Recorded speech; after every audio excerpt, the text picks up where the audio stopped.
but you will go so much further to be thinking that this is a challenge that I can arise to the occasion and try to tackle and see how I can ask a different question, or I can do something differently, or try to figure out what's going on beneath the surface, rather than this person's just not coachable. I already gave them everything that they need. It's not my fault that they can't do it.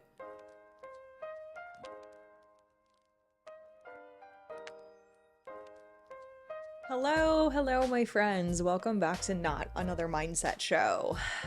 We are comparing traditional macro coaches, honestly, traditional nutrition coaches, fitness coaches.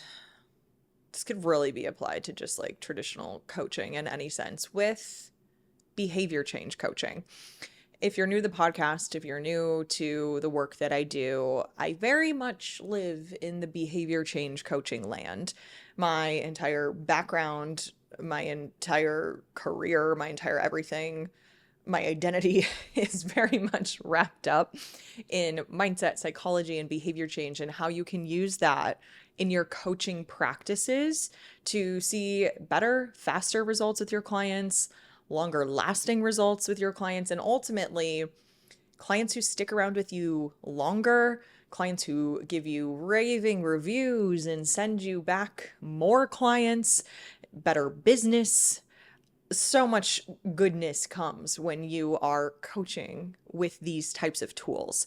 And I got this idea for the podcast because I still am seeing a lot of the more traditional type of coaching methods out there. Some going to the extremes of, if you're not ready to work with me, or if you're not ready to stick with the plan, if you're not 100% motivated, then don't bother applying.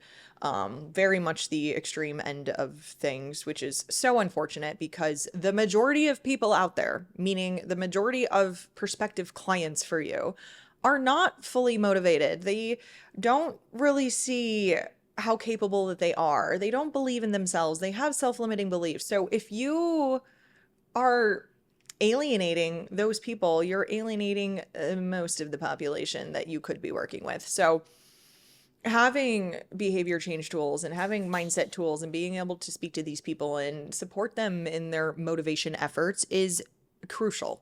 It's crucial, especially in this day and age. People are not looking for you to just hand them a nutrition plan and check in on them and make adjustments. They're looking for lifestyle changes and behavior changes. And if you don't know how to do that, then you're kind of behind the ball at this point. So what I will say first is, it's not that you can't be both. I'm not saying there are people who do macro coaching and nutrition coaching, and then there are people who do behavior change coaching, and there is no in between. That's absolutely not true. In fact, with my coaching company that I had for many, many years, we did both. We absolutely helped our clients set their macros and with their nutrition and set up their training programs and all of that, but with a very, very, very strong emphasis on, we're going to talk about your behaviors and how to actually help you change and make that stick and make it last and make this a thing that you're not just starting over on Monday every single week, or losing the weight and then gaining it back and all of that jazz. So with that said, when I started mapping out my notes for this podcast, I recognized that I wanted to start talking about coaching practices right away. But the truth is, this starts honestly even before where I'm going to be starting here. It starts with your marketing, and it starts with your content and your messaging and your conversations with people. But we're going to say the starting point is your application form.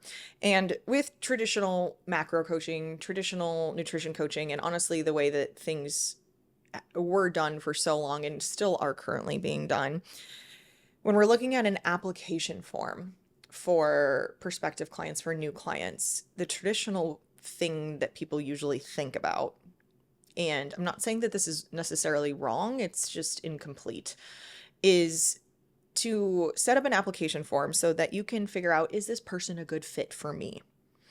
Are they motivated? Can they stick to the plan? Are they really ready to do this? And again, not necessarily wrong, because it's good to evaluate those things. However, you're going to have a lot of people who come to that application form and immediately just get scared and immediately think, well, I am not ready for this coaching if I'm supposed to already be so prepared to check in every single week and do everything according to plan. From a behavior change coaching perspective, sure, we are looking at fit and we are looking to see if this where this person is at maybe in their readiness to change, or what we talk about in the health mindset coaching certification a lot is stages of change. Where they're at, in which stage, how they're feeling. How can I evaluate that person from that perspective? What do they need to work on from a mindset and behavior change perspective?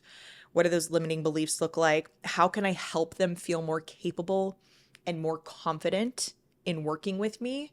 So we think so often that we as coaches need to be talking about how competent we are and how smart we are and all the things that we can do for them, when the reality is you can be the smartest coach on the block, but if your clients or your prospective clients don't feel like they can actually do it, that this is something that they are capable of doing, then it doesn't matter how many skills, strategies, specializations, experience that you have.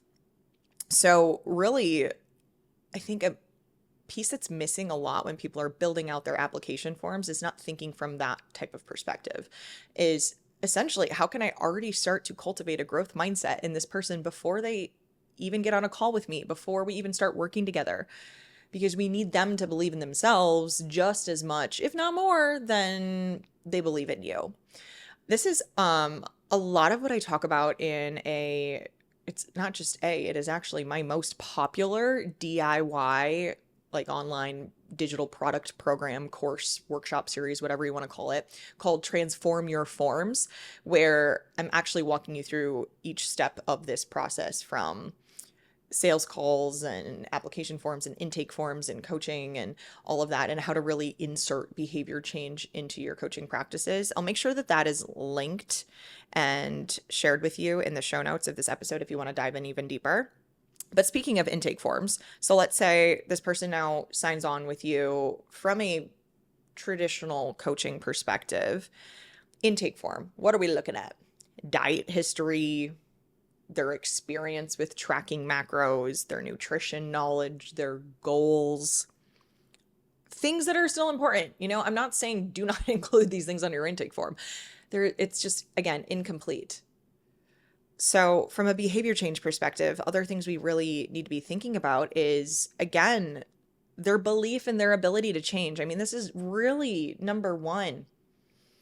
You can give the most perfect plan for someone that really does fit their lifestyle and all of the things, but if they don't believe that they can actually do it, and they have past history of not sticking to things and it not working out, then ultimately nothing's going to work. So we need to be evaluating that at the beginning in our intake forms when we're talking to our new clients, so we can try our best to get in front of that. So you're not with a client 3 to 6 months down the line, you're like, why is nothing working? Everything that I tell them to do, they can't do, or they say that they're motivated, but it's not happening, because this might be what's happening underneath. We also, from a behavior change perspective, want to think about expectations, and not just expectations for you must check in by 5 p.m. every Tuesday, but expectations for the coaching relationship and also for themselves. What are they actually expecting to get out of this? Because you would be surprised, and you may not be surprised because you may have experienced this before, where the expectations that your new clients have for you are wildly different than what you have in mind.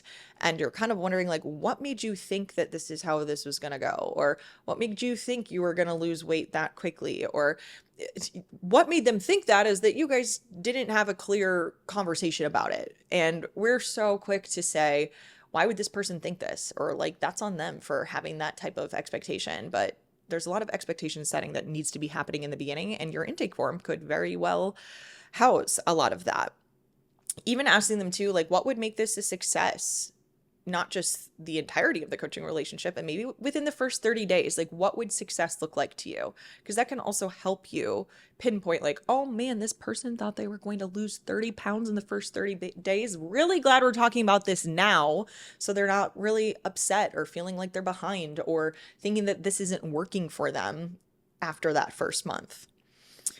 Really love to ask too about support systems and what their life looks like, and really trying to get to know that person outside of the coaching relationship, because obviously that's going to impact things. It's going to impact things from a behavior change level and from a progress level and enjoyability, literally everything.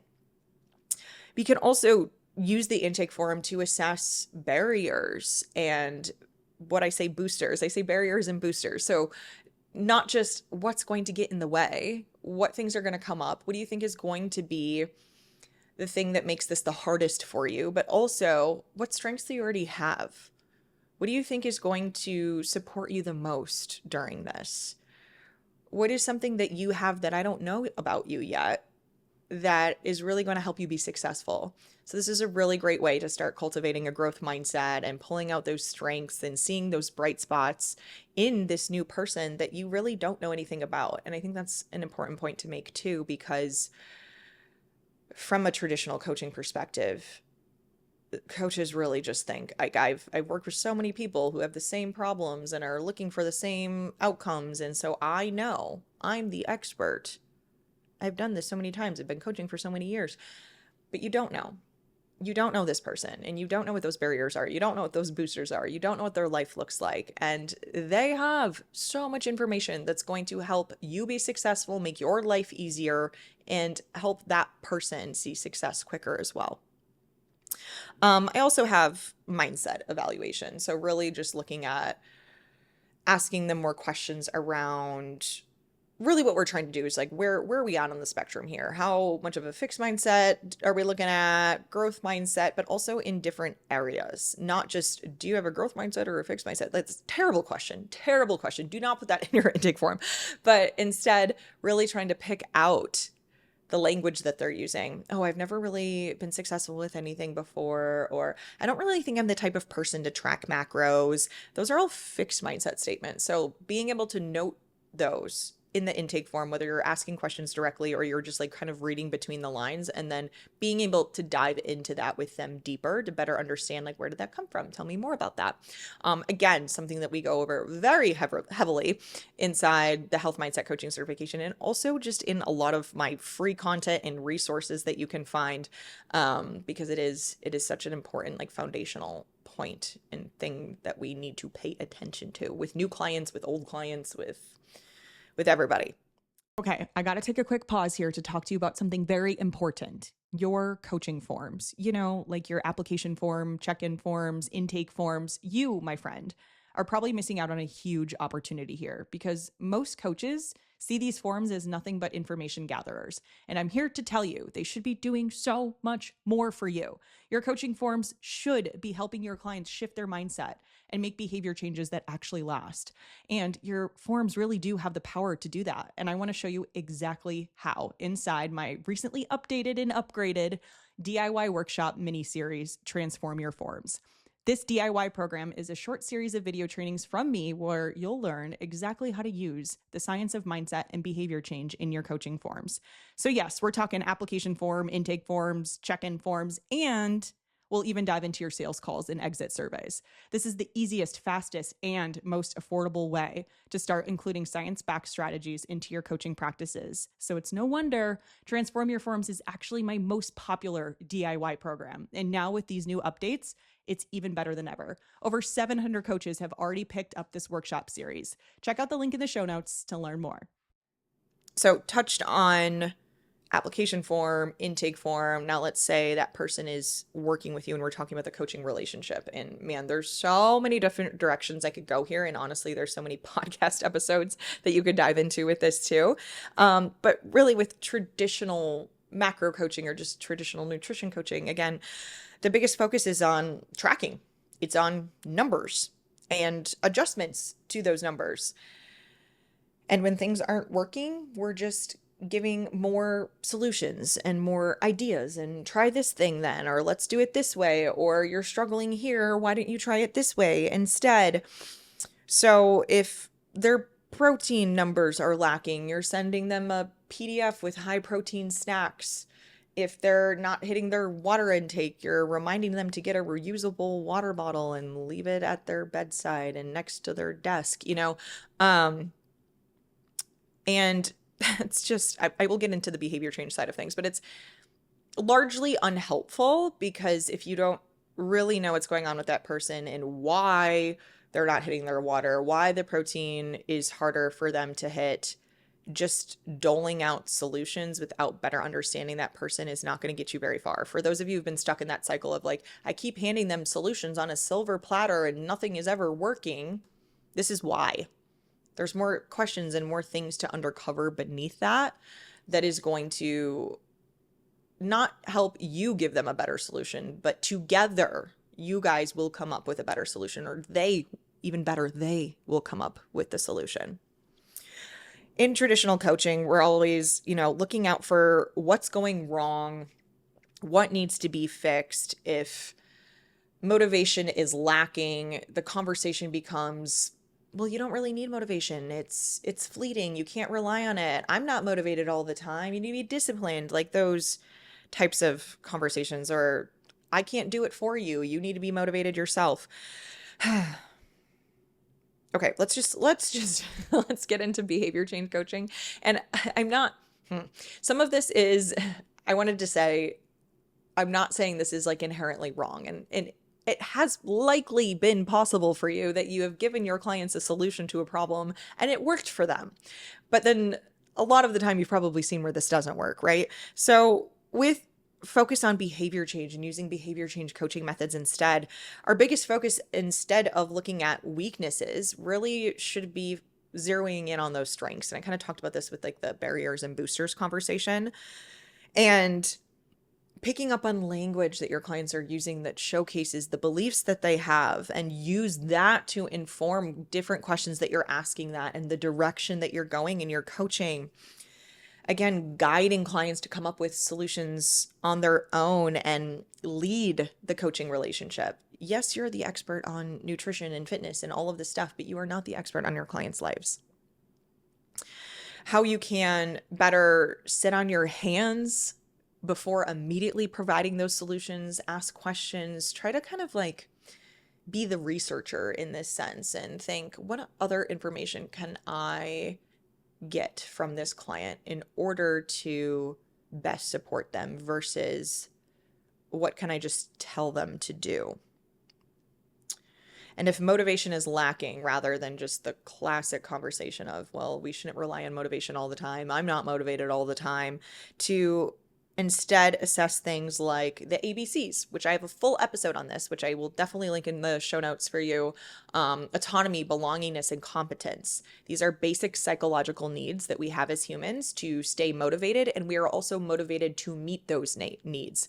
We are motivated to feel autonomous and competent and like we belong. So this can be like a quick assessment if a client is struggling to stay consistent and stay motivated. Are they feeling autonomous in the coaching relationship? Do they feel like they actually belong? Do they really feel like this is something that they're capable of doing? Do they feel competent?